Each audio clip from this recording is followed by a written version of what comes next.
Greetings, imagination connoisseurs. Once again, it is I, your Duke of Dope Discourse, Robert Meyer Burnett, and I invite you to watch and listen to the Designing Hollywood podcast, brought to you by Martika Ibarra and the great, legendary Hollywood costume designer, Marilyn Vance. I am afforded the wonderful opportunity of co-hosting the show. If you are interested in the magic of Hollywood, the design of Hollywood, the clothes of Hollywood, watch the Designing Hollywood podcast, available wherever you get your podcasts from, or find the video version on YouTube. That's right, the Designing Hollywood podcast. Why would you ever want to miss it, especially if you love the movies?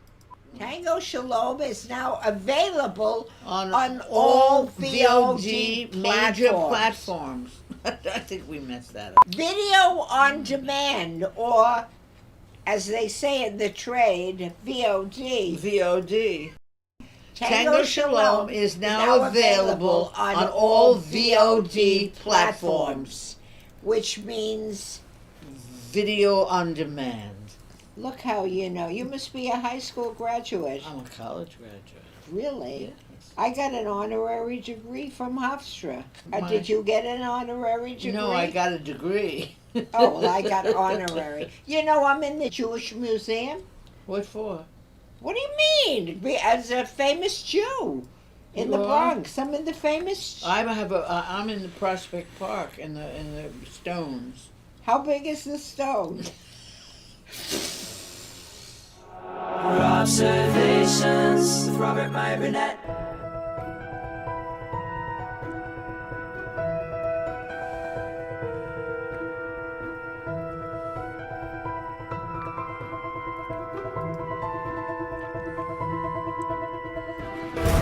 Well, greetings, imagination connoisseurs. Once again, it is I, your Duke of Dope Discourse, your master of fun and wonder, your viceroy of verisimilitude, your sommelier of sci-fi and cinema, your archbishop of Banterbury, your evangelist of the imagination. More on this picture later.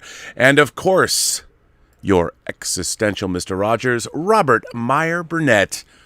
And I am, on this Christmas Eve 2021, robcasting at you imagination connoisseurs, you members of the Post-Geek Singularity community. This is Robservations, episode number 775, rolling closer, ever closer to episode 800, where many surprises are in store.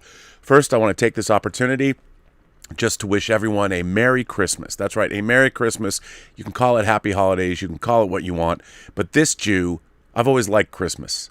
And Christmas is a holiday for imagination connoisseurs.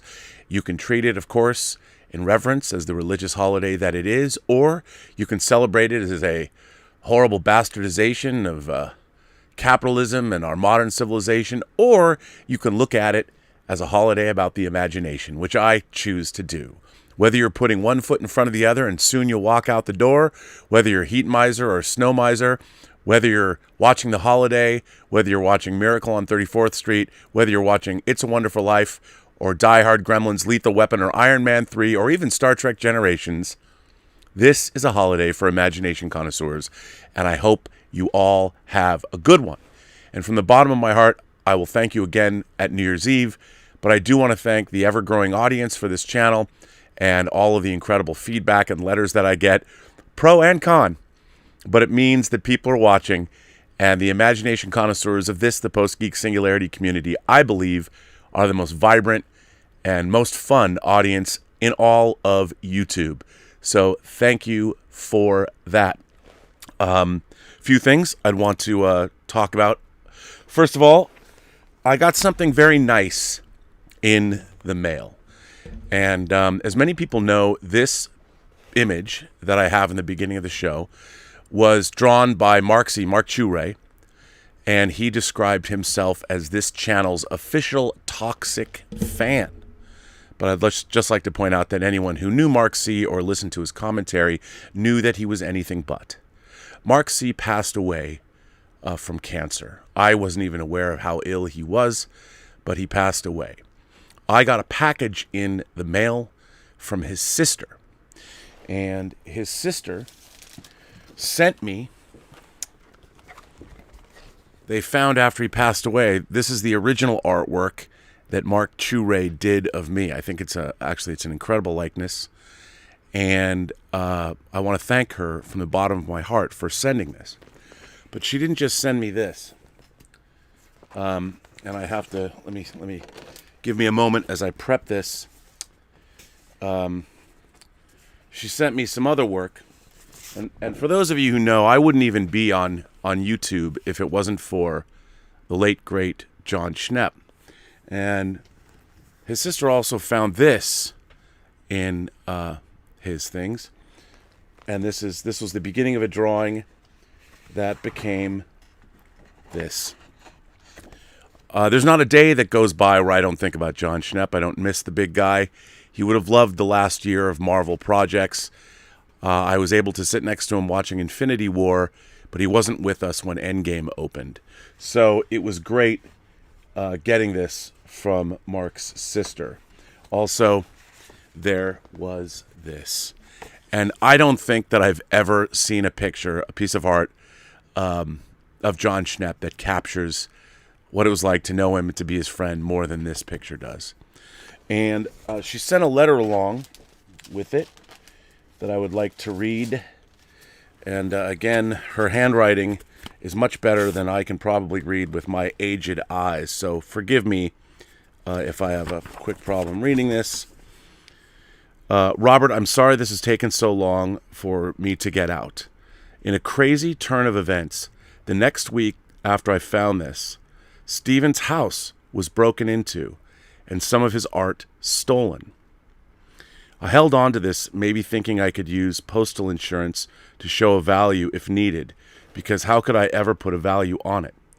Eventually, police made an arrest and, through some efforts, recovered the art. I now know the value of his art in street drugs, as it was traded for several $100s worth of dope. I'm just sorry Stephen wasn't along for the whole adventure. Anyway, I'm glad to finally get this to you. I added a few extra. The original packaging just had the base picture that is taped down. I remember I remember once my brother leaving my house shortly after dinner because he had this YouTube thing. I had no idea at the time what that meant. I'm glad he had such a great circle of people who meant as much to each other. I hope you have a great holiday season. Eliza, Mark C's sister. Eliza, I can't thank you enough. I can't believe that, how many people can quantify their brother's work in the amount of drugs you could buy on the street? But I would say that his work is priceless. And what a Christmas gift to receive this in the mail from you.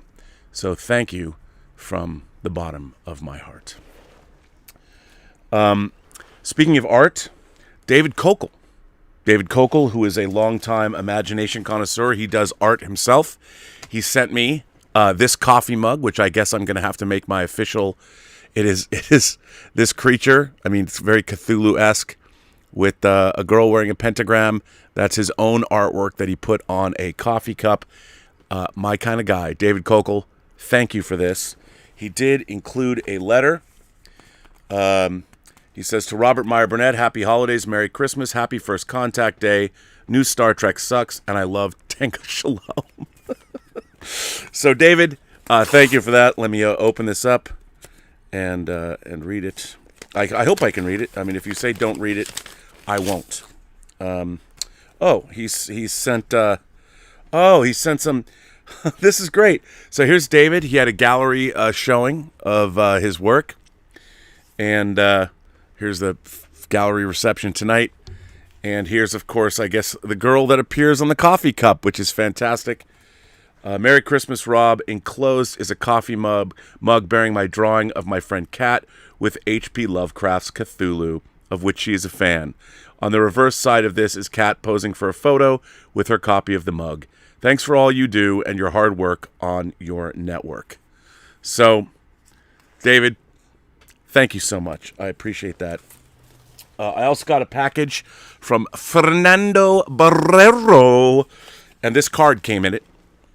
An incoming holiday message for you. This is pretty hilarious.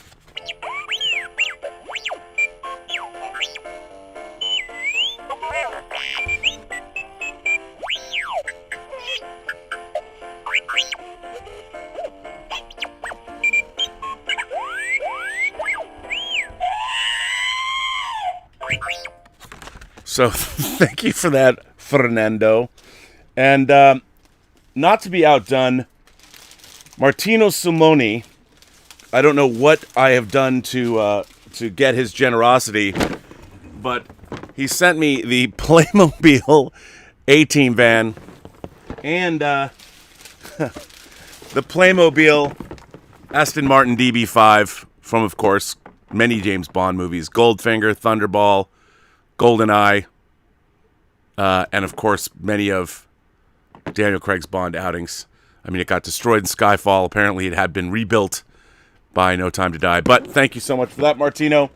He's the same man that got me, and as the the Playmobil Starship Enterprise. Now, for those of you who don't know, starting on this channel beginning next year, every week or every other week, we will be fighting the scale wars. A lot of people have written into me like, Rob, you're prejudicial against 1/12 scale action figures. What are 1/12 scale action figures? The Star Wars Black Series, Mezco's 1/12, SA Figure Arts.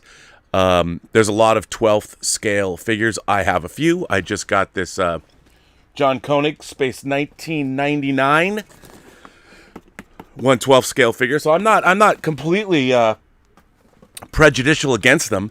But for whatever reason, on the last week's episode of Fully Articulated, I said, well, let's have a scale war. Let's fight it out. And I figured, okay. So Martino started by sending me a photograph. Well, every week on Fully Articulated, every other week, I offer anybody to send in photographs of various skirmishes in the scale wars, whether you're a 6-scale fan or a 12-scale fan. I want to see your photographs, and please send me a little bit of a paragraph explaining where this battle was fought, what the skirmish was about, who the characters are, why are they fighting, that kind of thing. There were 2 sent to me by Action Figure World already on Twitter today that I got to say I love. Here's one. That's it looks like Vampira or Vampirella. And Vampira. Vampira is different than Vampirella. So this is Vampirella, I believe, fighting Conan. Now, to me, this looks like they're both 1/12 going at each other. And here's another. I mean, Vampirella is about to stab Conan. I don't know. It didn't have an explanation, but this is very cool. And if this is the kind of work that I'll be getting from you all, thank you very much. Because, my God, how much fun is this scale war going to be? And what we're going to do is we're going to put pictures up at the beginning of every Fully Articulated episode next year. And I'll be putting up a poll on Twitter each day that we have these pictures. And you will decide who is the victor of that particular skirmish that will be set up by you, the viewers. So that's going to be fun. So that's going on. And people are already sending in pictures. So very, very exciting. Now, I'll tell you what else is exciting. Why don't we just jump right into this? So here we've got, here is a report about the box office. It looks like Spider-Man. This is from Deadline today. Sorry about that. Nancy Tartaglione posted today that Spider-Man No Way Home is poised to cross $1 billion on Christmas Day worldwide, and Venom 2 has crossed $500 million.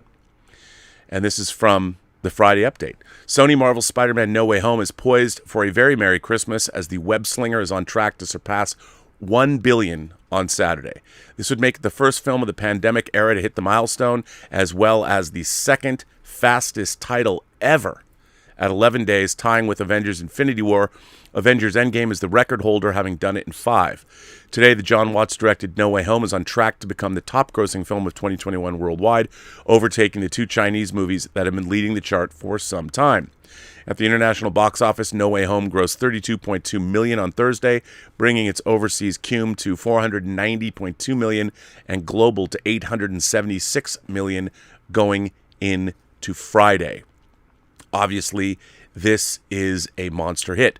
Meanwhile, another good news for Sony, Venom: Let There Be Carnage is headed past 500 million worldwide today. The domestic gross is 212.5 million, with overseas at 287.6 million, bringing its worldwide cum to 500.1 million. The film ranks number 3 at the domestic box office for 2021 and number 4 at the global box office for studio titles in 2021, trailing only No Time to Die, Spider-Man, and F9. So that is pretty damn amazing. Spider-Man is, of course, blowing everything up, and I think that's only a good thing. But there's a lot of people that think differently. And we're getting a lot of sort of interesting feedback about this. And what is the state of Hollywood? Obviously, we've talked about how Guillermo del Toro's Nightmare Alley, which is a remake of a noir film, by the way, one of my favorite noir films of that era. And I believe the original came out in the 40s based on a novel of the same name. But the original novel is about a carnival barker who became a mentalist, as is this movie. I mean, does anyone even know what a carnival barker? We've seen mentalists on everything from AGT to many different shows. I've seen live mentalist shows and at the Magic Castle here in LA. But West Side Story, Steven Spielberg's $100 million remake, or actually reimagining or restaging of the original Broadway play that was by Leonard Bernstein and, of course, Stephen Sondheim, done famously in 1961 by Robert Wise, and now remounted in 2021, 60 years later, as Steven Spielberg's reimagining of the musical. Not so much a reimagining, but a restaging. I thought it was a pretty wonderful movie, but the question remains, both Nightmare Alley and West Side Story are not exactly 2021 fare. As much as beautiful as Nightmare Alley is, the question I would ask, and I asked this 2 days ago on the show, so I won't get into it, but why should audiences want to see these particular movies now? Especially in the case of West Side Story, in a post-Hamilton. I mean, you want to see a great musical, Tick, Tick, Boom. I would have gone, it's on Netflix, but I would love to have seen Tick, Tick, Boom in a theater. I don't know, again, if it would have made money. Probably not, because nobody really knew what it was. But still, I really enjoyed Tick, Tick, Boom. Now, Peter Bart, who famously was a studio executive, he's been in the industry for over 50 years. He is a pundit now for Deadline. He's written for Variety. He wrote a really interesting article. Well, I wouldn't say it's really interesting, but it's interesting, and there's a lot of talk about this in terms of where Hollywood is at today. How is streaming affecting? I mean, if you've ever watched this channel for any length of time, you know I've talked about this a lot. But I figured I'd share this quick Peter Bart article, a Peter Bart article that he wrote for Deadline. This was from yesterday. Deliver a good entertainment and the audience will come. That's what the venerable director Robert Wise told me after defying Hollywood doubters with his musical West Side Story. Yes, the 1961 version. Courtly and gracious, Wise was also a tough realist who, following his success, decided to turn to disaster movies like The Hindenburg and The Andromeda Strain. Disasters were safer bets. I would say, Peter, he also made Sound of Music, which was a monster populist hit that is still playing even today. Were he around today, I suspect Wise would assess Hollywood's alleged four-quadrant audience and conclude that the three had somehow drifted off to streamer heaven. Spidey Saves the Day heralded the Spider-Man comic, while his youthful adherents have delivered a resounding 800 million worldwide gross so far for Spider-Man No Way Home to date. By contrast, movies aimed at the grown-up quadrant seemed gripped in some sort of Plex poison. Nightmare Alley, The Last Duel, King Richard, or yes, West Side Story.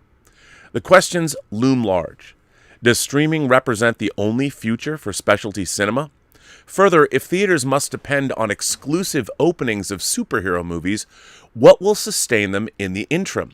I just want to point out and interject here that both Spider-Man and No Way Home both Spider-Man No Way Home and Venom Let There Be Carnage are both Sony Spider-Verse movies about essentially the same universe, the Spider-Verse.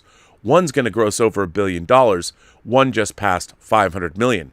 That's quite the discrepancy of two movies that would essentially be classified as quote-unquote superhero movies or supervillain movies. Significantly, Sony, the only major lacking a streaming service, has now scored with 3 movies in a row. Venom, Let There Be Carnage, Ghostbusters Afterlife, and Spidey. All 3 movies are franchise pictures. The Spider-Man multiverse has now spanned 19 years and 8 live-action films, defining what IMAX CEO Richard Gelfond calls the ultimate power of the theater experience. Not even he expected it to constitute 90% of that theater experience as it now prevails. Here's the paradox. The emaciated percentage of filmgoers who actually went to see West Side Story, today's version, seem to relish the experience. Columnists like the solidly Republican Peggy Noonan of the Wall Street Journal wrote that the whole thing makes you feel America has a chance. The Journal's long-term critic Joe Morgenstern called the film exultant. But critics and columnists, are they relevant anymore? Critics groups in New York and Los Angeles last week showered awards on a 3-hour Japanese film called Drive My Car, by the way, which I cannot wait to see. Directed by Ryosuke Hamaguchi, its plot focuses on a widowed actor and his female driver who travel to Hiroshima for a theatrical revival of Uncle Vanya. If Drive My Car wins an Oscar, we'll look back fondly on the rating of the 2020 Oscar show when Parasite won, predicted one Academy Board member, referring to the South Korean film. The youthful audience lined up for Spider-Man No Way Home hopefully will spill over to those action films still to open this year. The Matrix Resurrections and The King's Man. There even might be a few leftovers that drift into Sing 2. By the way, I've seen the trailer for Sing 2 3 times now, and it actually looks pretty good. Or director George Clooney's The Tender Bar, which I cannot wait to see. But then Clooney's movie is about a young man who yearns not for Clooney's old Batman cape, but to write for the New York Times. Its ultimate box office results might reflect that dubious ambition. So Peter Bart wrote that. Now here's the thing. As a lifelong fan of cinema, and as somebody who will watch movies and has watched movies my whole life from all around the world, all kinds of movies, whether they're big budget blockbusters or whether they're contemplative 3-hour-long Soviet adaptations of Arkady and Boris Strugatsky's book Roadside Picnic in Stalker, which I defy any of you to watch. To be honest, I love the movie, but it's like watching paint dry. You have to put yourself in the mindset to even get through it. And there's a great video about how making Stalker, probably killed just about everybody that worked on that film because it was shot in such horribly toxic environments. But you can find that if you want to. I would just say this. The cinema experience is constantly evolving. And I think, like it or not, our adult fare, we've got some great stuff. I would say 2 of my favorite things I've seen in the last couple of years, especially on streaming, Mayor of Easttown with Kate Winslet, which might have been at one point a 2-hour experience in the movies. I don't think it would have been as good. But Mayor of Easttown and The Queen's Gambit, outstanding entertainments. That's where our adult fare has gone. Would I have liked to have seen those in a theater? I absolutely would have. But in this day and age, when moviegoing has become expensive, what moviegoers are seeking in theaters is no longer contemplative meditations on the human experience. I mean, I'm sure that's true, but we're getting those. We're getting those on streaming services in long-form adult entertainments. And it's not like long-form adult entertainments or adult entertainments have gone away. There's some of the most richly amazing storytelling I've ever seen happening in streaming services. I mean, I've been watching Succession. And while a lot of people like Succession, I like Succession. I mean, my God, it's like reading an airport novel. It's over the top and hilarious, and I kind of love it. I'm in the middle of the 2nd season now. But, I mean, it's great. And the variety, we're halfway through The Expanse season 6 now. It feels, however, unfortunately, because we're not jumping around anymore, it feels like it's all one long... The Expanse season 6 so far has seemed, well, so far for 3 hours, as one episode to me. But that's fine, because I'm thoroughly enjoying it. But we're getting all kinds of diverse entertainment. The real question is, what do people want from the theatrical experience? Well, they want a combination of things. And I think what we're seeing with these movies is audiences of every age. And I would encourage you to go look up the comments section in that Peter Bart article, because there's a lot of wildly divergent opinions. And I don't think that Spider-Man No Way Home is necessarily only playing to the youth market. It's a 4-quadrant film. It's a family movie. I think the real secret to the MCU films is that for the most part, they're family films. You know, what the MCU has provided in terms of entertainment is what something like Back to the Future gave us in the 80s. I mean, these are wildly entertaining films that have great characters, great pathos. In the case of Spider-Man No Way Home, there's a lot of imagination and a lot of emotion and a lot of spectacle. And, of course, huge dollops of fan service, which, when done correctly, I don't think there's anything wrong with that. I mean, I loved watching Spider-Man No Way Home. I loved being in that theater experience. I mean, I don't think anyone who's seen Spider-Man No Way Home would say they would rather have seen it on TV. Because, man, I haven't seen, well, since Endgame and since Infinity War, I haven't seen such audience reactions in a theater. And I still believe that theatrical experience is going to be and continue to be a great experience. But I would also say that there is room for non-franchise product in movie theaters. I would offer up Christopher Nolan's Inception. People were worried no one would go see that movie. Now, you could say, well, Rob, you know, Tenet didn't do so well. Well, I would say that Tenet was certainly not as, let's call it, gratifying to see in a theater. It was more confounding than anything else, whereas Inception was a grand entertainment. And yeah, we're going to see a lot of these grand entertainments fail if they don't provide whatever that magical special sauce is that bring everybody back into a theater. Look, you know, it's interesting. I haven't had so much discussion, mostly but discussion about a movie since I posted my Matrix discussion. If you notice, I didn't call it a review. It was just a discussion, and that was on purpose. Paulie from Latino Slant and I went and saw it together, and I thought it would be interesting if we had a discussion about the movie. Now, I would say it's about 80% people really dislike the film, but 20% of the people find it interesting. I found it enjoyable. I mean, someone like myself who's literally had a lifelong love affair with science fiction, fantasy, and horror films, I found a lot in it that was interesting. I also had some insight from a friend of mine who was discussing the behind the scenes and what Lana Wachowski's idea was when she was making the film. And rather than being as, and I won't get into it now, I'll wait until people can see the documentary, maybe we can talk about it later, but I think Lana Wachowski made exactly the movie she set out to make. Whether that was the movie we all wanted or all liked, well, that remains to be seen. Certainly the initial judgment on it, not so great. But I really had a great time with Paulie, and we loved seeing it together. We went out for lunch afterwards and talked about it, and I thought we had a great discussion. Whatever you think of the movie, I think it's worth watching, so check it out. That's what movies are. But I do think in terms of movies to succeed at the box office, we need to get back to, rather than necessarily only recognizable IP, we've got to make cool movies that people want to see. I talked about it the other day on my show. Wouldn't it be cool if? I mean, that's, to me, wouldn't it be cool if this would happen? Look, I think I've got 50 books, I think, on my shelves, probably more, that I could pull off and go, we should make this. I'm no longer a development executive in Hollywood, so I'm not in that position. And I'm more of a filmmaker now, but hey, what can I say? I do think that there's huge value in the theatrical experience. The fact that Spider-Man might top out at $1.5 billion. I mean, it might wind up doing Avengers numbers, at least the first Avengers, or the second, Age of Ultron. That's amazing. That's amazing that we're at a place where a Spider-Man movie can do that. And that is because of what Sony and Marvel has brought to the franchise and to the Marvel Cinematic Universe and to the Spider-Verse. What's really interesting now, I think one of the other bigger stories, is you now have two studios that have teamed up to nurture their various respective franchises together.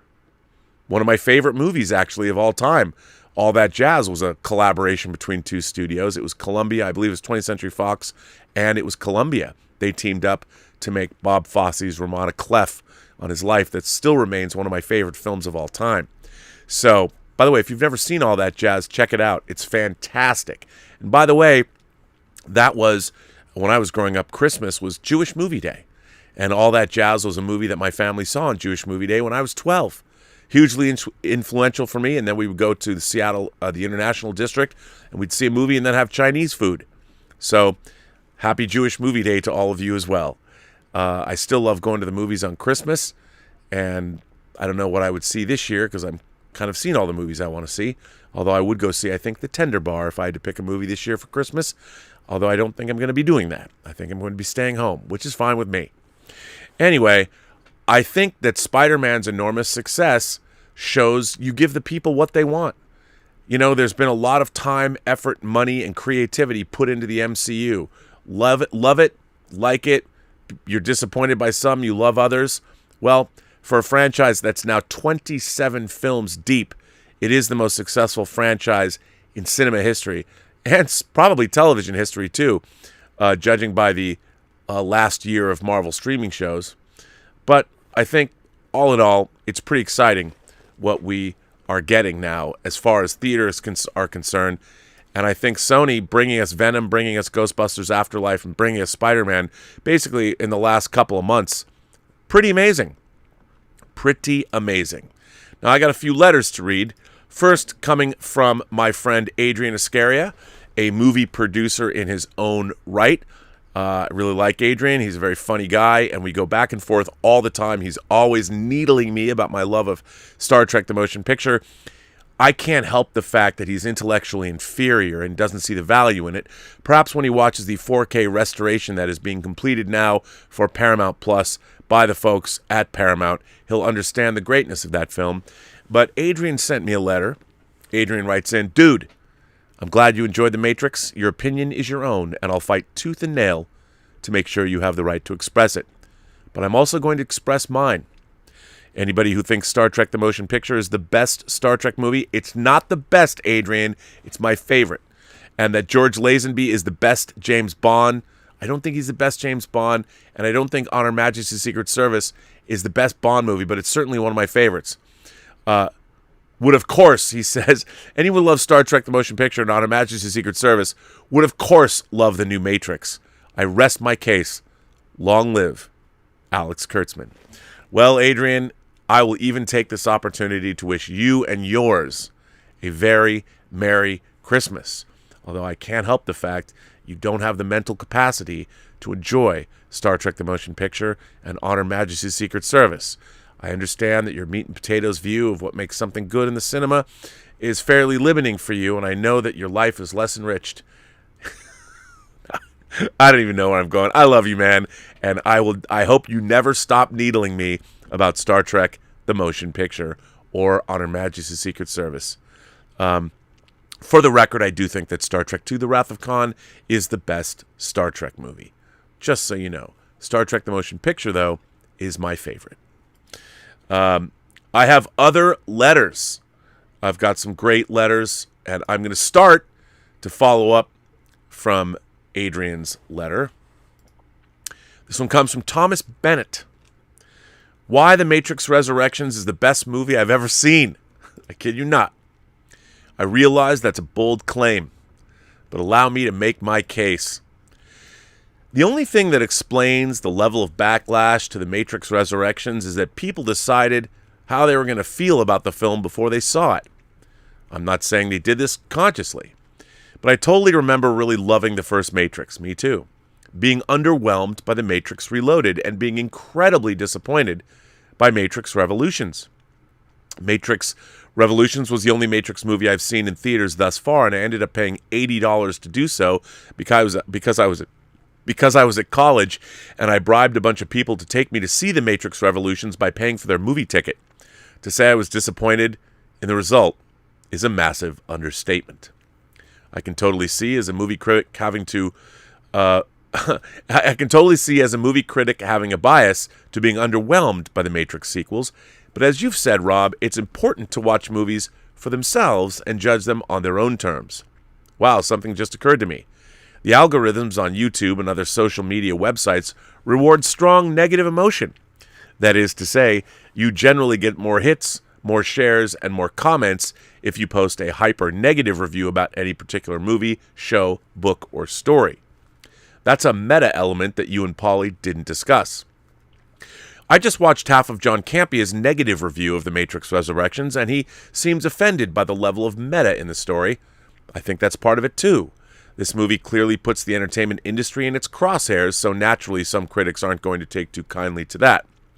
The Matrix Resurrections is so good that it makes me like The Matrix Reloaded and The Matrix Revolutions more. The Matrix Resurrections is so good it makes me appreciate the Hobbit trilogy, even though I still don't like it because it's a blatant cash grab with corporate considerations. Why do I like The Matrix Resurrections so much? Because Lana Wachowski told the story she wanted to tell. I was entertained. There are some things I might have done differently, but this wasn't my story to tell.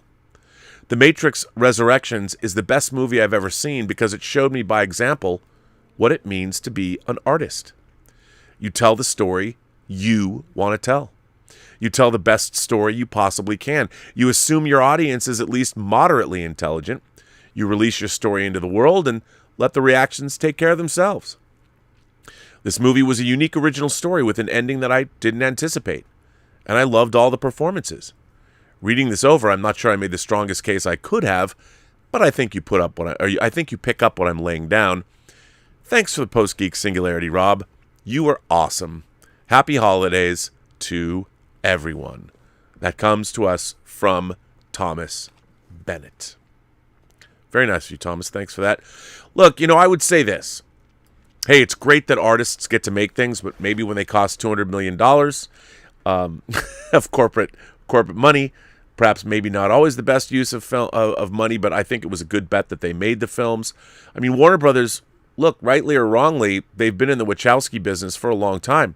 Since 1999, the Wachowskis made, of course, all three Matrix movies. They made the my beloved and much maligned Speed Racer. They made Jupiter Ascending, which I'll die on that hill. I mean, I think Jupiter Ascending is a lot of fun, and I think they succeeded in making the movie they set out to make. It is Jupiter Ascending is an anime Disney princess movie. That's what it is. I mean, it literally has a character who's cleaning toilets in the beginning of the film that finds out she's literally a space princess, and she's helped by a rollerblading elf from space. Come on. I mean, if you didn't understand, that's where they were coming from. I don't know what to tell you. And boy, I hope that Speed Racer gets released on 4K one day.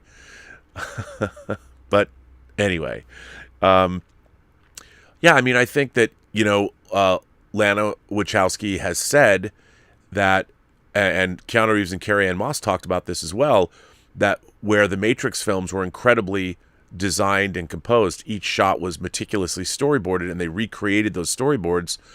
Lana learned working on Sense8, directing Sense8. It was very free flow. It was very jazz. There was not a lot of pre-planning that went into it. She got on set, and they shot what was on set. Now, do I think that's probably the best way to shoot a Matrix movie? I would not have done it that way. I think the composition and the shot choices are what make the Matrix what the Matrix is. It was so pre-planned and contemplated. That's what that Matrix feel was. This is a whole different way of making movies that Lana has discovered. Obviously, she is very different than she was when she made the Matrix, the original Matrix. And I think what's really interesting, maybe people more intelligent than I am will be able to do a lot of deep dive analysis into the whole franchise now. And I'm sure there's going to be people writing op-ed pieces about Matrix Resurrections for a long time. So I can't wait to see what they come up with. I found the story fascinating. And I really enjoyed... Is there any breakthrough action in the movie? No, there's not. As a matter of fact, I didn't need any of the action that's in the movie because it was all sort of the same. It was basically a lot of shaky cam, a lot of punching people. There was no burly brawl. There was no bullet time. There was none of that Matrixy action. But there was what was going on in the headspace of that movie was very Matrixy, and that's why I liked it. I found it intriguing. I found it intellectually interesting as I was going along with that film, and I might die on that hill, but I really enjoyed the film. Do I think it's a great movie? Probably not. But I did love watching it. I love the experience of watching it because I really had no idea what to expect. I didn't really expect anything from it. But I found it intriguing from the get-go, and I really enjoyed my time watching the movie. Because, as I said, I really don't go into movies with any expectation other than I really hope I enjoy this film. My default position with movies is I want to enjoy them all because I know how hard they are. First of all, how hard they are to even get off the ground and how hard they are to make. So my default position with any movie or entertainment that's been created by anybody, I don't care if it's an art exhibition, I don't care if it's a movie or a television show, I don't care if it's a novel. My default position is I want all the endeavors of people using their imaginations. I mean, people conjure up, think about it. A novelist conjures up a book out of thin air. Movies are the results of literally, in the case of something like The Matrix, thousands of people. Now, I hope that all movies are great because, I mean, it's an amalgamation of so many creative people's work. When it doesn't succeed as well as I would have hoped, I'm always kind of like, oh man, that's a bummer. But my default position is to always go in and love those endeavors. I hope to. And I try and give people a pass. You know, even when things aren't as good as I might hope that they are, I still try and find something in them to like. Unless they're horribly god-awful, as every episode of Star Trek Discovery is. But you know what? I go into every episode thinking, okay, maybe this will be the one. Maybe this will be the one. Maybe. Unfortunately, in the case of Star Trek Discovery, after 4 seasons, that has not happened yet. And I kind of feel bad about that. What can I do? I mean, I don't know. But I want to love them. I really do. Let's see. I've got more letters. I have to find them, and they're good ones. I got some long letters from some imagination connoisseurs that are cornerstones of this community. Tom Jr. Jackson also writes in. Tom Goof Emeritus. He was the man that coined the phrase, "We're all goof people." Hey, Rob, I wanted to write in and give my opinion on what I thought of The Matrix Resurrections. So I want to start out by saying this is my point of view, and this letter may be a little spoilery, just so we're clear and informed. Ready? Good. Right off the bat, I want to say that the film itself is a mindfuck, and when I say that, I mean it. It's a really good one. It takes everything we know about the original trilogy and slightly turns it askew. Is it meta on itself? Sure. And for the best reasons, to make the film go. In some ways, it's like an easy way to explain what some people might not have remembered, but it's done in a fresh new way. Take that opening scene where we think we're watching a familiar scene, but in the tiniest way, they change it ever so slightly in such a way that makes you ask yourself, is this how I remember this scene? Now, the real beauty of it is that it makes it a cool way not only open the film, but introduce the new characters and also kick the story off to where we meet Morpheus once again, but this time it's a different person playing him. And the reason for that is because in the game, The Matrix Online, Morpheus dies, and that's why he's a digital being and also a different person. I also believe Larry Fishman couldn't find the time to film the movie in his schedule. Now, the movie uses the original film in such a smart way by saying it's a game that Thomas Anderson has put himself in, but when it's revealed to him, they are really his memories, and along the way in the movie, you find out that some 60 years have passed since the Matrix Revolutions. Now, another reason I like this film is that it was a noir mystery.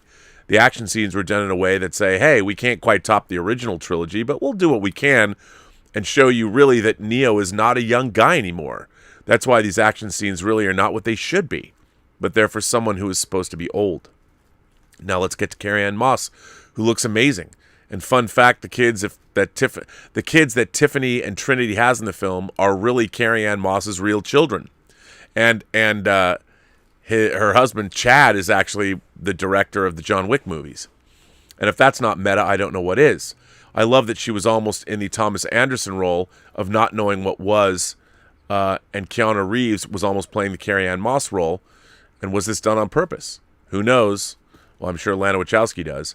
Then you have Neil Patrick Harris playing the analyst who is doing everything he can to convince Thomas Anderson that he's a suicide survivor and that he basically is unbalanced and nuts, but must still keep taking his blue pills. Now, to cut this letter short, because I know others want to have their say, and I'm also sorry if this is long, there was a message to this movie. The message was said by Neil Patrick Harris, which was, do you think people want to change and to have free will and not live in the Matrix? No, because everyone wants to be in the Matrix where everything is safe and comfortable and people know what's what. No one wants change. Does that sound familiar to you? It sounds like the same answer that everyone gives when they want something new and original but can't handle it, and they want things to stay the same. You see, if we don't try something new and outside of our wheelhouse, things will stay as they are, and people will never have to complain because they have what's safe to them. That's one of the most powerful statements the films put out there. I'll give you an example. So it was announced that Michael Keaton's going to play Batman in the new Batgirl film on HBO Max, and the internet went into a rage with how they want not only Ben Affleck back, but you guessed it, the restore the Snyderverse. Affleck has come out saying he's done doing IP films, and also Snyder's doing his own thing over at Netflix. Why would you go back to Warner Brothers, where they basically said that they're not interested in the Snyderverse? Although I just want to point out that Aquaman, The Flash, and Wonder Woman are continuations of the Snyderverse in a way, because he cast all those actors. People have been complaining for years they want Keaton back as Batman, and when he's cast in the Flash film, they're excited. But when they cast him in Batgirl, people are running to the internet with pitchforks. You can't please the internet, because either way, they'll find something to bitch about. My advice, don't listen to reviews and go see the film and make up your own mind. I mean, you can watch a review, but if you're making your opinion based on a review of a film that you've not seen yet, and you decide to say it sucks, well, that's lazy. Back up your reasons and give your own opinions, not what you've heard or read in some review. Well, I'm sure I've rattled some people with that last bit, but like I said, it's just my opinion, and you don't have to agree with it at all. But just don't go telling people to review bomb a film because you hear it's bad and needs to be buried, and don't tell people not to see it because you didn't like it. That's not giving anyone the chance to make up their own minds and form their own opinions. Thanks for letting me ramble with this, and also, Merry New Year to you and everyone in the chat. Why yes, I did make a Trading Places reference. Have a goof Christmas, Tom Jr. Jackson. This next letter comes from one of my favorite imagination connoisseurs. You know her, you love her. She is Emma Bannon in the UK, who, by the way, has kept me... I mean, she got me an autographed Duran Duran a plaque to go with the new album that she sent me from the UK. I mean, come on. What's not to love about Emma Bannon? I know some of you might say her jokes, but I've made peace with her jokes. It's okay. I'll live with them. Emma Bannon says, "Hi, Rob. So I thought I'd do something different for my first letter in a while. Singing the hits of Leonard Cohen whilst cycling backwards on a unicycle. But then I thought that, no, that won't show up very well in the letter. So instead, Rob, I'm going to review a play. A play is like a film, Rob, except that the actors are performing live on a stage in front of you, rather than you watching something recorded onto film. Sorry, that was rude, but I'm fresh from picking up my patronizing Woman of the Year award. I would have picked up my apathetic Woman of the Year award, but I couldn't be bothered. So what play could be of interest to imagination connoisseurs, I hear you cry, which is odd because this is a letter. Well, earlier this week, I saw The Shark is Broken. Yes, that's right. It's about Star Wars. No, okay, it's about that seminal 1975 film Jaws that was directed by a young upstart called Steven Spielberg. It's 1974, and shooting on Jaws has stalled. The film's lead actors, Robert Shaw, Roy Scheider, and Richard Dreyfuss, are stuck on a boat at the mercy of foul weather and a faulty mechanical co-star. The play stars Dmitry Goritas, who has appeared in such films as Sky Captain: The World of Tomorrow, X-Men First Class, and Saving Private Ryan, as Roy Scheider, Liam Murray Scott as Richard Dreyfuss, and Ian Shaw, who is Robert Shaw's son and also co-wrote the play, as Robert Shaw. Now, for those of you, this is not a joke. This is a real, actual play about the making of Jaws, written by Robert Shaw's son, who Emma just points out is actually in the play. The Shark is Broken is a 90-minute, one-act play that has minimal staging. A backdrop shows projected sea and sky with clever lighting, giving a very effective impression of waves crashing against the small ship. The ship itself is a cutaway that enables the audience to see the cast when they're inside. And although there was nothing overtly flashy or spectacular about any of this, it is highly effective, really transporting you to that small, cramped boat and adding to the pressure the actors must have felt whilst endlessly waiting for filming to begin. Of course, it's the actors that really grab your attention. This is not a play that relies on special effects or music or some great twist. It succeeds or fails on the strength of the performances. Scheider comes across as intelligent and thoughtful. Dreyfuss is young, seemingly full of conceit and self-doubt at the same time, and Shaw is old, wary of acting and wanting to concentrate on his writing. The Scheider role is an interesting one, playing someone whom the others, especially Shaw, seemingly viewed as boring and dull sometimes, but making them still interesting to the audience is still a tricky thing to achieve. But I think it's Garitas. Is it Garitas? But Garitas certainly manages to do so. More than often, Scheider's reason and thoughtful attitude to their predicament is the linchpin of the trio, and the one presence that stops things descending into chaos. Dreyfuss comes across as intensely annoying, at least at first. He's young, enjoys drugs, and believes that he's going to be the next big thing, but as the play progresses, he shows that he is in fact full of self-doubt, almost convinced he's not good enough, and desperate to be seen as a serious actor. I've not seen Scott in anything before, and looking at his acting resume in the program, The Shark is Broken appears to be one of his first big roles. I'm sure that this must have informed his portrayal of Dreyfuss, and the play is all the better for it. However, it really is Ian Shaw as his father, Robert Shaw, that is a revelation.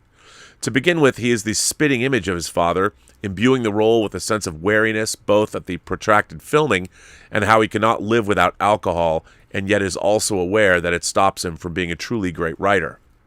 The tensions between all three are gripping to watch and reminded me in some ways of the greatest episodes of Star Trek. No special effects, no twisted, convoluted plot that doesn't make sense. Are you listening, Star Trek Discovery? Just three characters talking to each other, an examination of how they relate to each other and how the circumstances affect them. On paper, it might sound dry and dull, but on stage, it truly comes to life. Dreyfuss is excited that the film is going to be a hit, whilst Shaw thinks it is trivial and a piece of nonsense. When Dreyfuss asks him what he thinks the film is about, he replies, "It's about a bloody shark." Scheider, meanwhile, is seemingly amused at all this, as he sees it as just another job, and he's already talking about his next offer, Marathon Man. The somewhat contentious relationship between Dreyfuss and Shaw boils over when Dreyfuss throws one of Shaw's bottles of rum overboard, and Shaw becomes so angry that he throttles Dreyfuss. Once again, it is the quiet Scheider who rescues the situation and prevents it from turning into something way more serious. Throughout the play, they show Shaw trying to give the infamous Indianapolis speech, becoming frustrated with the writing and attempting it himself. And indeed, it is with Ian Shaw as his father giving that speech that the play ends. A finest piece of theater would be a finer piece of theater would be difficult to find. It shows the friendship that survived their travails and how none of them truly knew that they were part of cinematic history. The play is on until mid-February, and you can get a ticket. And if you can get a ticket, I would wholeheartedly recommend it. Now all we have to do is wait for someone to write the Burnettwork, the musical. That's from the lovely Emma Bannon. And Mike Bodden says, wishing all of you and the girls, meaning my girls, the very best for the holiday. Well, thanks for that, Mike. Thanks for sending that in. And let me see if I have any other letters. I'm not sure that I do, to be honest. There might be, but we'll see. I don't think I read these. This one comes from Braxton Bowles. Braxton Bowles is, of course, our 6-year-old, a budding imagination connoisseur. And his father, they have been longtime imagination connoisseurs. Braxton writes, "Last night, my daddy took me to see the best movie I saw this year. We saw West Side Story. I thought I would tell you what I thought about it if you want to know. It was really good. I love the song America the best. The movie was really sad. Everyone who died for nothing. This movie teaches you how bad it is to hate anyone. I don't want to be like the Sharks or the Jets ever. My daddy told me this is based on Romeo and Juliet. I don't know that story, but I think it's probably sad too. He also told me this film is a remake and I should see the original. Do you think I should? Braxton, you should absolutely see the remake. West Side Story was a magical movie. The remake that you saw was more realistic, but I think I prefer the magic. I can't wait to get this on Blu-ray. It's a good movie, though it made me cry. That from Braxton. Braxton, you're a good boy, and you have good taste in films. You should watch all of Steven Spielberg's movies. Make your dad show you Close Encounters. Actually, I was 8 when I saw Jaws the first time. Make your dad show you Steven Spielberg's Jaws. You tell your dad, I loved West Side Story. I want to see all of Spielberg's movies, but the first movie that Rob Burnett told me to watch that I'm a 6-year-old is Jaws.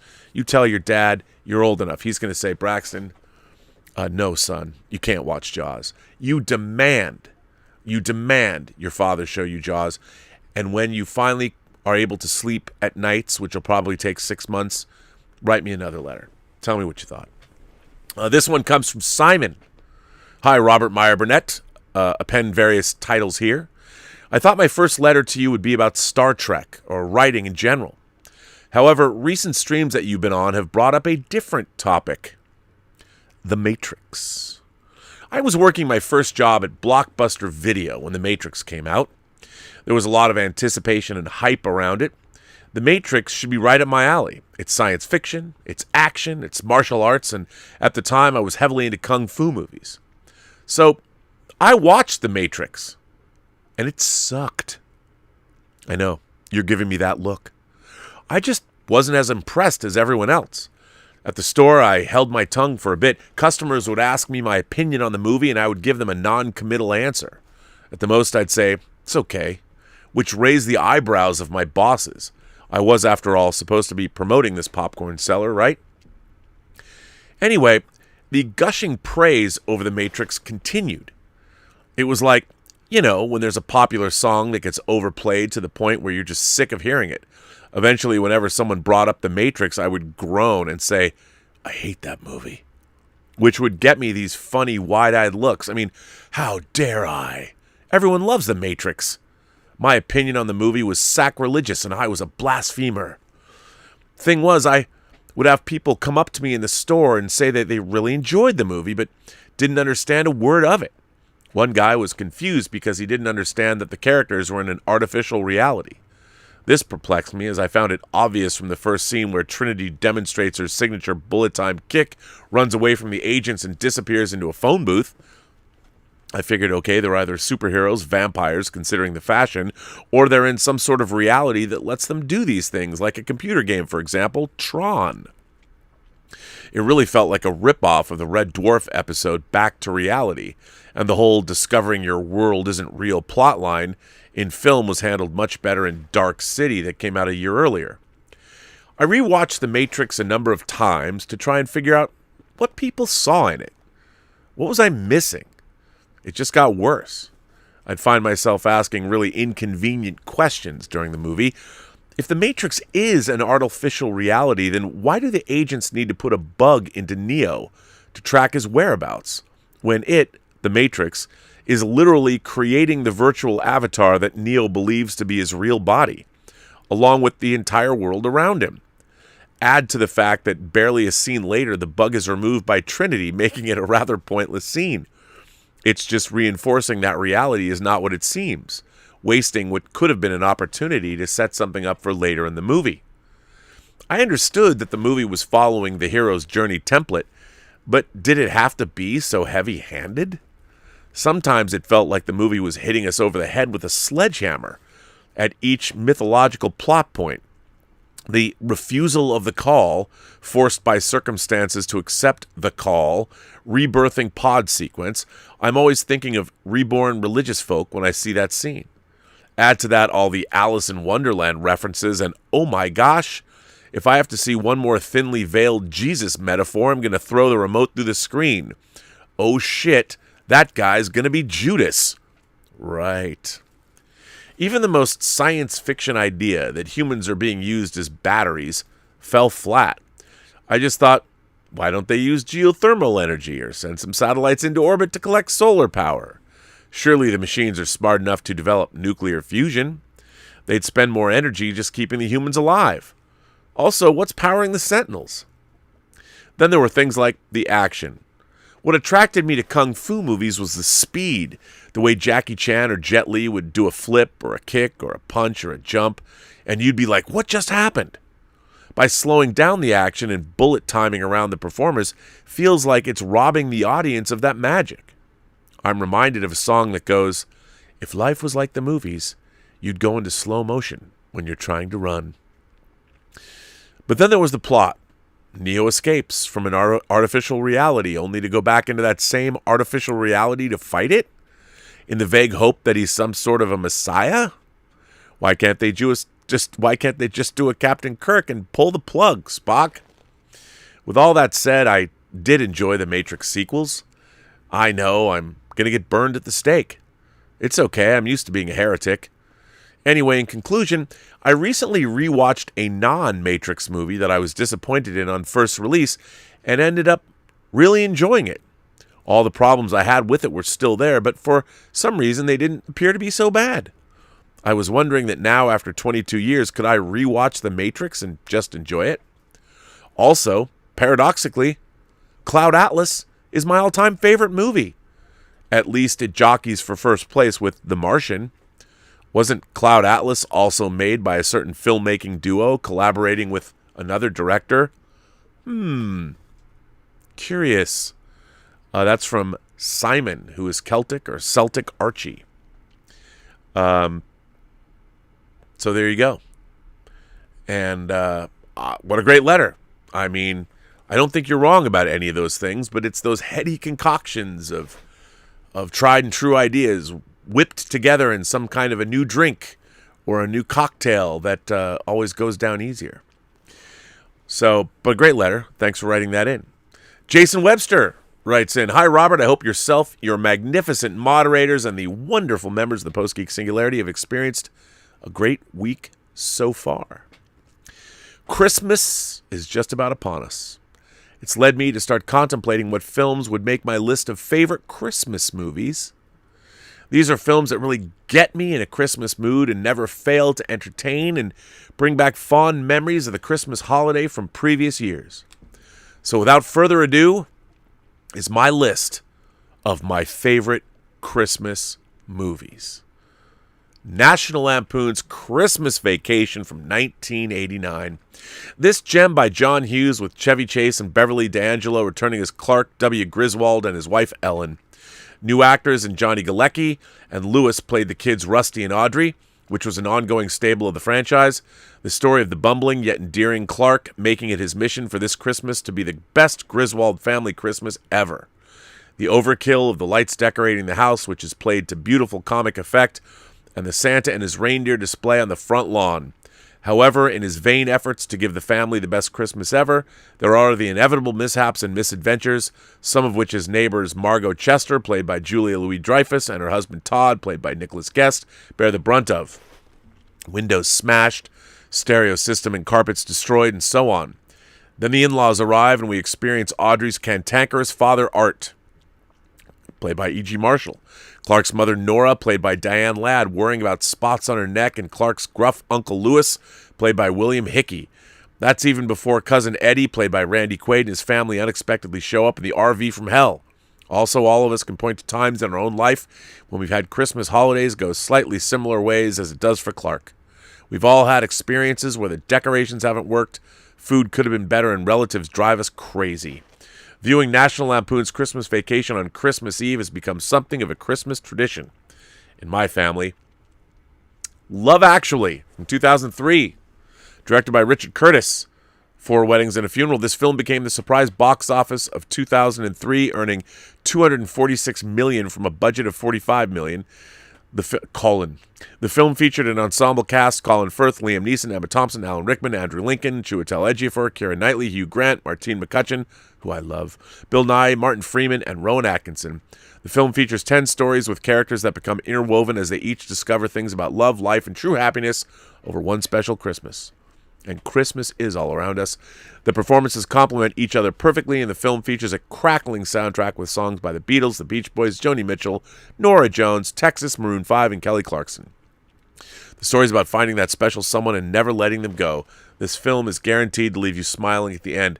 Cut to all the articles about why Love Actually is actually a very dark movie. The Grinch, directed by Ron Howard. The Grinch is a live-action adaptation of the classic Dr. Seuss children's book, which was published in 1957. The film stars Jim Carrey as the Grinch and features actors such as Christine Baranski, Jeffrey Tambor, Bill Irwin, and Molly Shannon. The film featured great production design and makeup effects by the great Rick Baker. He won his 6th Academy Award for his work on this film. The film would also receive nominations for Best Art Direction and Costume Design. The film received mixed reviews prior to its theatrical release. However, the film became a modest success, earning $345 million worldwide, making it the 6th highest grossing film of 2000. I don't care what anyone says about this film. I like it. I would like to take this opportunity to close off the letter with definitive lists of my favorite films and television series of 2021. Favorite films of 2021. Recalled. Midnight. Kingdom, Ashen of the North. Drive My Car. Dune. Space Sweepers. Rurouni Kenshin, The Final. Science Sono's Prisoners of Ghostland, which I loved. I have the steelbook. Zack Snyder's Justice League. Spider-Man No Way Home. Shang-Chi and the Legend of the Ten Rings. The Conjuring, The Devil Made Me Do It. And Ghostbusters Afterlife. My favorite television series of 2021. My Name. Vincenzo. Taxi Driver. Law School. The Red Sleeve. Jerasan. The King's Affection. One, The Woman. The River Where the Moon Rises. Happiness. From a Distance, Spring is Green. Imitation, most of these are Korean, I've noticed. So I married an anti-fan. Perhaps everyone in the chat might like to disclose their favorite films and television series of the year. I hope yourself, your many moderators, and the wonderfully engaging members of the Post-Geek Singularity have a wonderful and safe Christmas and a happy New Year. Sincerely, Jason Webster. Well, Jason, thank you for that. I appreciate that. Jason always writes great letters about Asian cinema, which I very much appreciated. So thank you for that. Now I'm going to jump over and see where y'all at. What's going on in the chat? Bum, ba-dum, bum. I don't know why I just said that. Let's see where you guys are at. Scotty R37. Never heard of this guy before. Actually, I love him. He sends me audio messages that I forget to listen to. And when I listen to them, I always crack up. Scotty says, thank you for an inspiring, fun, and idea-filled year. I would not have made it without the Post-Geek Singularity. Hugs and ho-hos. Well, Scotty, right back at you. You're one of my favorite people, despite you not liking Octopussy. I understand. Not everyone can be perfect. And because you're Canadian, you get extra bonus points. All Canadians do. Jedi Chris sends in a super chat and says, hey, Rob, happy holidays. I just got my first Steelbook Blu-ray for Spider-Man No Way Home on pre-order. I beg you, can you please show us your Spider-Man Steelbook collection? I don't really have a Spider-Man Steelbook collection. I have the Marvel Spider-Man Steelbooks. But you know what I need? I have to tell you, I need to get. They've just released the Sony Spider-Man movies in 4K, I think in steelbooks, which I do want to get. I don't have those, but I can show them to you. Raj H, how you doing, buddy? It says, hey, Robert, happy holidays. Happy holidays to you. Hope all is well. Good to see you back here, sir. Nicholas Glenn. Nick, what's going on, buddy? Merry Christmas, RMB from Echo Base Network. Well, thank you so very much. I've loved streaming with the guys, the coach, and Nick over there at Echo Base. It's always fun. I always feel serene going over there. I feel like, you're from part of the country where everyone's nice, which is nice. I don't know if that's true, but you guys are always nice, so thank you for that. Tom Jr. Jackson says, hello from the Goof birthday boy. By the way, it is Tom Jr. Jackson's birthday today. He got that double volume History of Marvel Studios book, which I'm jelly of. Jelly. So happy birthday, Tom. It's been great to get to know you over these couple of years. And, how would we know what being a goof person is without you? So it's great to have you here, sir. Please give my best to your mom and the rest of your family. Jeff Yerke. Hello, Jeff and Mrs. Y. How is it up there? Greetings, Rob. The ever lovely Mrs. Y and I wish you a glorious holiday season, or should I say glorious, if you want to speak like Core at the end of Errand of Mercy. It's comforting to walk the pop culture road with you and all the Post-Geek singularity. P.S. We rewatched the old Nightmare Alley last night. It was great. It is great. For those of you who might not know this, Guillermo del Toro's Nightmare Alley is an adaptation of a book that was adapted once before. I think it was only once before. And I want to say it came out in the 40s. One of the great film noirs, the original Nightmare Alley. And I would recommend everyone check it out. Mike, Mexican Iron Man, writes in, sends in a super chat and says, Merry Christmas from your brother Mike. I'm in LA, so I will call you up for a taco trip and meet up with Paulie too. We should do that, man, this weekend or Monday. I am at your disposal. I can't wait to meet you in person, sir. Thank you for all you've done for us this past year, and thanks to the mods and the awesome chat. Post-Geek Singularity and R&B forever.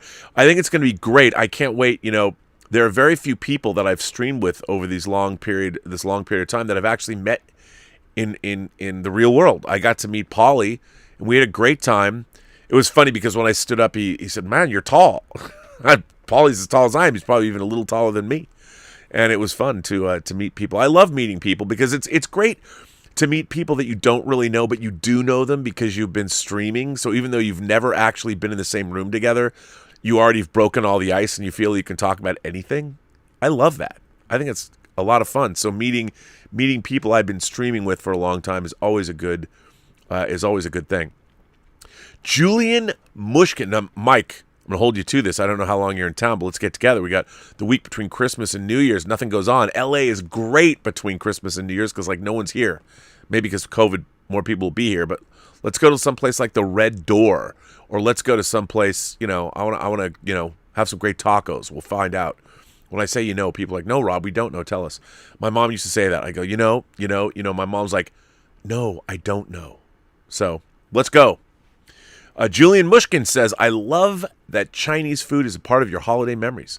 Chinese food on Christmas Eve became a thing for me after a holiday trip to visit my grandparents in Port Townsend when I was in high school. Cheers and happy holidays, R&B. Port Townsend. I loved going to Port Townsend. It was always gray and rainy out there, but I loved it.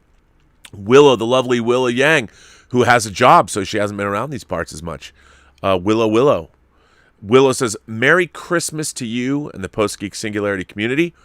I know you consider both Die Hard and Lethal Weapon to be Christmas movies. What's your criteria for determining whether something is a Christmas movie? What's your favorite film to watch this time of year? Okay, here's the thing. I think a Christmas movie is, first of all, a movie that takes place in and around Christmas. But also, it has to touch on the themes of not necessarily the baby Jesus, but what Christmas has come to mean, having something to do with the holidays, but also reaching out to people, finding a connection, expressing your love for your fellow mankind, wanting to be with your family.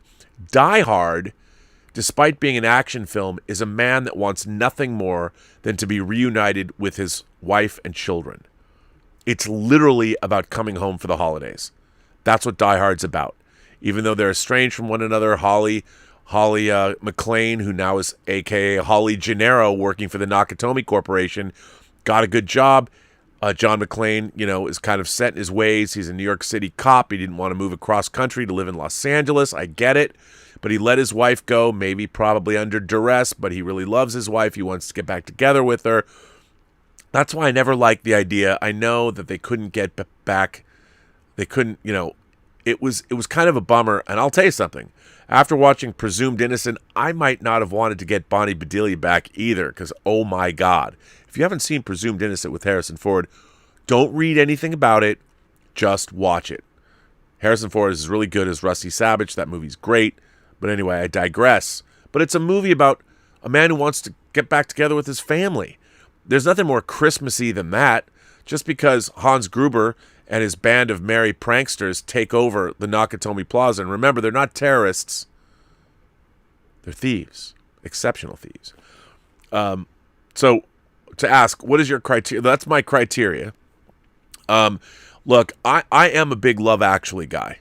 But I also love, I love the classic Christmas movies. It's a Wonderful Life is not just the greatest Christmas movie, it's also one of the great fantasy films ever made. I'm convinced in some way, shape, or form that Rod Serling looked to It's a Wonderful Life to pattern the Twilight Zone after. I really believe that. I love It's a Wonderful Life. It's like the greatest Twilight Zone episode ever, but it's really, really good. I really dig it. But I love Love Actually. But I love, I love When Harry Met Sally. To me, When Harry Met Sally is, in fact, a Christmassy New Year's movie because Christmas and New Year's plays a big part in the film. So I do love that. But I do love Love Actually as well because Love Actually, you take the bitter with this sweet. And I really enjoy Love Actually because it's a great slice of life film. And it really makes me want to live in London and know all of those people. If that makes any sense. Because to me, I don't know why, but I've always thought of like England as being the ultimate. I mean, I've been in places over, like I was in Switzerland for Christmas, and that was awesome. I don't know why, but London seems to me, I've never been to London during Christmas, but London seems like England, but then the Netherlands, I really want to go back to Europe for Christmas. I don't know if I'm correct in that assessment, but you'll have to tell me. It was here. Thanks for jumping over. I saw on Midnight's Edge this morning. Nice to see you. Thank you for that. There will be, by the way, there is no Midnight Metal tonight. It's Christmas Eve and then into Christmas. So no Midnight Metal tonight. I might do a Midnight Metal tomorrow night. I don't know. Maybe so, because it'll be the 26th. It will no longer be Christmas. So Midnight Metal, definitely tomorrow. Chris C., my man. Chris C., he of Judge Anderson. Hey, Rob, I was watching Spider-Man No Way Home, and it got to the part where he uses trigonometry, and all I could think of was that's the power of math from the Star Trek Discovery Red Letter Media spoof, Happy Holidays. That was one of my favorite moments in Spider-Man No Way Home, where Peter Parker, one of the things I feel that the Marvel Cinematic Universe has downplayed is Peter Parker's intelligence. I mean, he's really, really smart and a great scientist. And I feel that he's sort of been overshadowed. It's nice to see him out on his own because he'll be able to science the shit out of things moving forward. But I love that when he realized there was a geometry to the spells. And I thought that adding geometry into magic was really cool. I love that a lot. I think you're absolutely right. So I agree. Terry Spilsbury sends in a super chat and says, Merry Christmas, Robert. Well, Terry, thank you. I appreciate that. Merry Christmas to you too. Matt Risman sends in, thank you for that. That's very nice of you. Thank you for supporting the channel, sir. Thanks, Rob, for all you do and all of the wonderful live streams this year. What a wonderful community, and so happy to be a part of it. Happy holidays to you and all the members of the Post-Geek Singularity. Matt, that's the best thing you can say to me. I very much appreciate. Look, I don't think I would have continued on this channel as long as I have without the people here. I really do think that the people in this community is one of the best on YouTube. People are always saying to me, well, Rob, why do you stream with so-and-so? I have to say, for the most part, I've had a really wonderful time streaming with everybody on YouTube. I don't think I've had a bad experience streaming with anyone. I've really enjoyed all the people that I stream with, and there's so many interesting folks. And at the end of the day, most of the people that I've streamed with are people I've met because we're fans. We might have different ways of looking at the world, but we are all bonded together because we're imagination connoisseurs. We're all able to look outside of ourselves at things that other people have created, other creators. And I think for the most part, even channels, when people say, well, Rob, how can you stream with that person because they think this, they think that, I would ask you to remember that all of the channels that I tend to stream with, they're all people that are in some way, shape, or form, they're celebrating the purity of other people's work.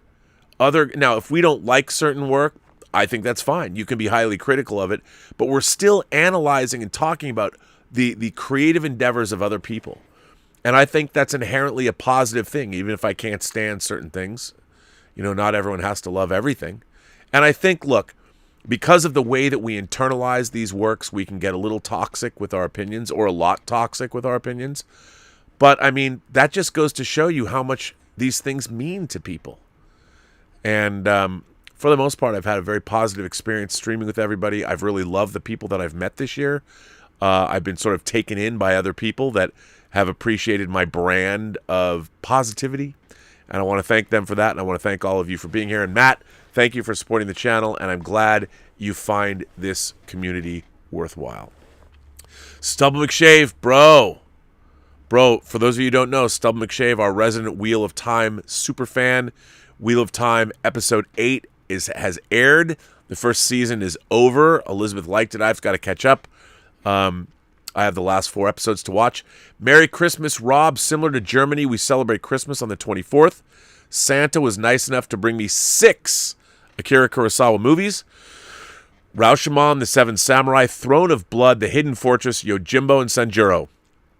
I wonder if Santa made them in his workshop. That's kind of an interesting idea, that Santa actually has made all of his movies in his workshop. I like that. He didn't, but it's kind of an interesting idea. Stubble goes on to say, I would have loved to have seen a Christmas-themed movie by Mel Brooks. The musical numbers and Brooks' tendency to do self-deprecating Jewish jokes could be funny. It would probably be problematic in these politically correct times. I love that idea. I would love to have seen that. Yeah, I don't... political correctness, I mean, I don't understand why does everything have to be... Why do we, I think we need to learn to be a little tougher. Human beings do. We shouldn't be so precious. Connie Sang is here. The delightful Connie Sang says, sign me up for tacos and the Red Door. I will bring you. We will go. Count you in. Are you in town? I don't know why I thought you weren't going to be in town, but I will bring you, Connie. I will bring you. Darth Plato says, what do you think of Die Hard, not as a movie, but as a Christmas movie? Just because Die Hard takes place at Christmas doesn't make it a Christmas movie. A great Christmas movie not many people know of is the foreign film Joyous Noel. Is Joyous Noel is that the movie where the two sides stop fighting and decide to celebrate Christmas? I've seen that movie, but why am I drawing a blank on it? That is a great movie. Hang on, let me check. I think it is, if I remember correctly, isn't it? It is. That it's an unofficial Christmas movie. Yeah, it's based on the Christmas truce of December 1914. Yeah, that's a World War I movie. You got to see that. And you know who's in it? Is what's her face? Helen of Troy, Diane Kruger, who was in. She was also in. Quentin Tarantino. What am I thinking of? Inglourious Bastards. Diane is von Hammersmark. That's why I was saying earlier why I think Die Hard is a Christmas movie, because it's really about, if you strip away the action, you could have told the same story about the McClane family and not have it be it could have been a comedy, it could have been a drama. It turned out it was an action movie, but the idea of a New York cop who let his wife go to pursue her career but still loves her and wants her back or wants to be with his family. You could have had anything waylay them. It doesn't matter. I don't know what the thing would be, but it wouldn't necessarily have to be whatchamacallit. It wouldn't have to be the Hans Gruber at Nakatomi Plaza, and it would still be a Christmas movie. So that's what I think. Bobby Hatch Kowal, hello, sir. Mr. B, I know you would expect something brilliant, satirical, thought-provoking, witty, and insightful from yours truly, but today, I just want to wish you and the Post-Geek Singularity wonderful holidays. Well, Bobby, that's all anyone can ask, and I want to thank you for that. SVS Guru 2000 sends in a super chat, 1 of 2. Rob, you have on many occasions expounded on your hatred for Discovery, to which I can only concur. It's not only bad Star Trek, but it's bad TV in general. Could you share your thoughts on the animated shows Lower Decks and Prodigy, which I can't help but enjoy? I remember you praising the Lower Decks Season 2 finale. Well, look, Lower Decks is... I don't think Lower Decks is bad, but I think it's a modern-day workplace comedy transposed into the Star Trek universe. I mean, clearly, here's the thing. I have to explain something about my my fandom, I think there are many different kinds of Star Trek fans. I am very, very serious about the Star Trek universe. In my mind, like when I see the Mugatu, which is basically an all-white ape suit with a unicorn horn on the top. That all-white ape suit was in the episode A Private Little War. Now, there are a lot of people, and people that I went to high school and college with, who wink knowingly when somebody will say, well, they didn't have enough money, so they went and got a white ape suit and they slapped a horn on it. And in my mind, I'm like, what do you mean? Like, the Mugatu is a serious creature, and if you get its venom in you, you need a Kanutu woman to heal you. Well, a guy like Mike McMahon, he's a comedy guy, and he did his tweets about season 8 of Next Gen, and he's funny. He's inherently a funny guy, and he loves Star Trek, but he's one of those fans. He's one of those people that loves Star Trek, kind of with a distance. He loves it, but when I watch Star Trek, my fandom is completely from an in-universe perspective. I do not watch Star Trek outside of the universe. So when I look at the Mugatu, I'm not thinking that they couldn't afford to create some new monster like Outer Limits, so they went and got a whatever. That's not. But there's a lot of people that when they watch Star Trek, they're constantly in their own imaginations breaking the fourth wall. I never do that. So part of the problem that I have with modern Star Trek is it's very difficult for people, especially that didn't grow up with Star Trek, who came to Star Trek, say, later or through Next Generation. They can't look at Star Trek without a barrier between them and the show. Like the real world, I don't know how. It's kind of hard to explain. When they look at Star Trek, there's always an ironic detachment, or they look at Shatner's acting and they don't like some of the things he does. Spock. They don't like that. That's what they see. They see, to me, Captain Kirk's a real guy. Like in some alternate reality, when I look at when I watch Star Trek, there's no William Shatner, there's no Leonard Nimoy, there's no DeForest Kelley. There is only Star Trek. And I am watching the reality of the Star Trek universe unfold. I don't watch it with ironic detachment or bemused detachment where I allow the real world to encroach in on it. Star Trek is very real to my imagination.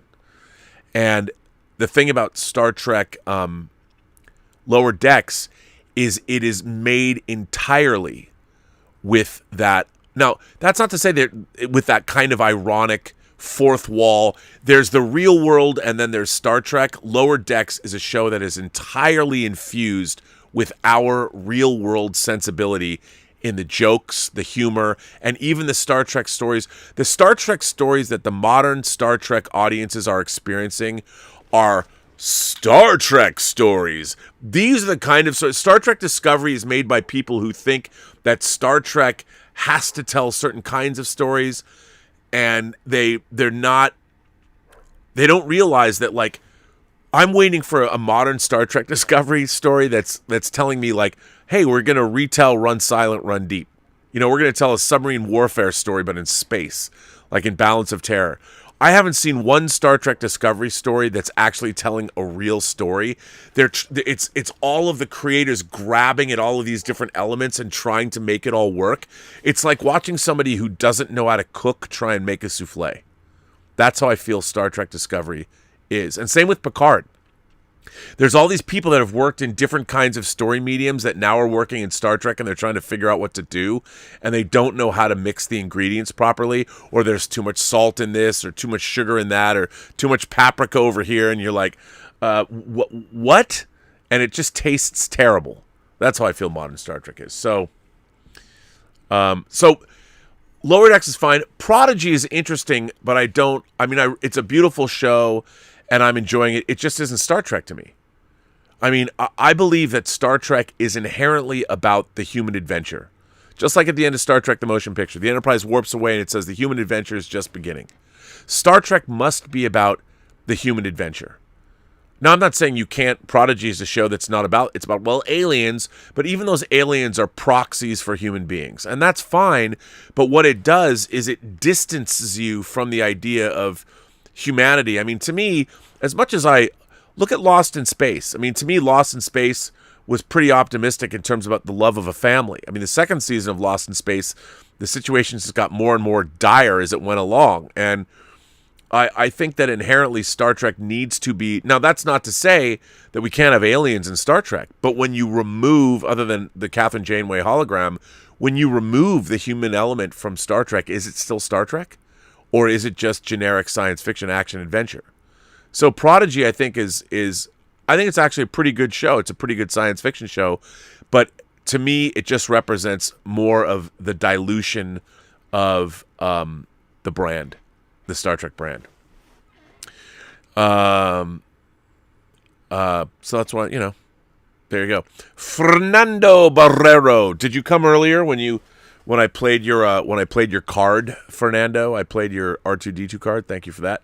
Hi R&B. I just wanted to wish you and your loved ones a Merry Christmas. By the way, got a kick out of your walking the dogs videos. Will you be watching anything specifically tonight or for Christmas Day? I think we're going to watch 8-Bit Christmas on HBO. I think that's what we're going to watch. But that'll be fun. I haven't seen it. I'm curious. I want to see it. Alexander Wilson's here. And by the way, thanks for the package. I very much appreciated that. Merry Christmas, Rob. I hope you received all the joy in the world. Maybe I'm old school, but my favorite Christmas movie is Charlie Brown Christmas. I'm a sucker for Peanuts. Did Peanuts appeal to you? I love a Charlie Brown Christmas. Maybe Lucy's right. I love a Charlie Brown Christmas. Hello in there. It's I love the Peanuts specials when I was a kid. Charlie Brown Christmas was my favorite. With It's the Great Pumpkin, Charlie Brown, close second. But a Charlie Brown Christmas is great. Maybe she's right. And, Linus's speech still kills when he walks out and delivers the speech. Come on. It's great. I love it. I love a Charlie Brown Christmas. And Ray Giraldi, right? The trio. So, yes. And I want to thank you for that, Alexander. Well, on that note, everyone, I am going to bring Robservations episode 775 to a close. Once again, I want to thank all of you for generously supporting this channel throughout the year. And today, thank you so very much. And it's been so much fun. I mean, the 4th season of Robservations, I want to step it up, do some more different things. Obviously, as you know, we're gonna have to move at some point this year. By the end of next year, probably by the summer, I would imagine. Elizabeth's finishing school in April, but they've asked her to start teaching at Art Center, which is very exciting for her. That's kind of what she wanted to do. The reason she wanted to get her fine arts degree is to teach, and they've asked her to sort of teach some classes, which is very exciting. So that's cool. And we'll be doing more. We'll bring back Whining About Movies. We'll finish the film festival. We're going to do, of course, the Scale Wars. That'll be a lot of fun. We'll just keep going. And I appreciate all the growth the channel has made. I wish everyone, all of you, a safe and happy holiday season between Christmas, Kwanzaa, New Year's, however you celebrate. I hope you're with your families or loved ones and you stay safe and all of that. And watch a lot of movies and stream a lot of shows and enjoy one another's company and have lots of spirited discussions. And I can't thank you enough for this great community that we have. You imagination connoisseurs, you members of the Post-Geek Singularity community. I want to thank my moderating staff for being great. Hey, moderating staff, Louise X. Sparrow, all the way from the UK. Brian Hepburn. I don't know who else is here. I saw Lord Toth. There he is. Lord Toth was here earlier and is here now. And everybody, all of you. So thanks to the Blue Wrenches who are part of the community. And I very much appreciate all of you. And on that note, I would say, remember, every person you meet has a story to tell that you have yet to hear. And all you have to do is listen. And on that note, I would say to all of you, have a better day and a great holiday weekend. I'll probably see you back here. People asked if I was going to do a Christmas stream. Maybe I will. But I'll be back for Midnight Metal. And, of course, Dieter Bastian and I will be here for Let's Get Physical Media on Sunday, talking about our favorite releases of 2021. So, join us. Join us, as the Evil Dead would say. Meli Kalikimaka, everyone. And, of course, live long and prosper.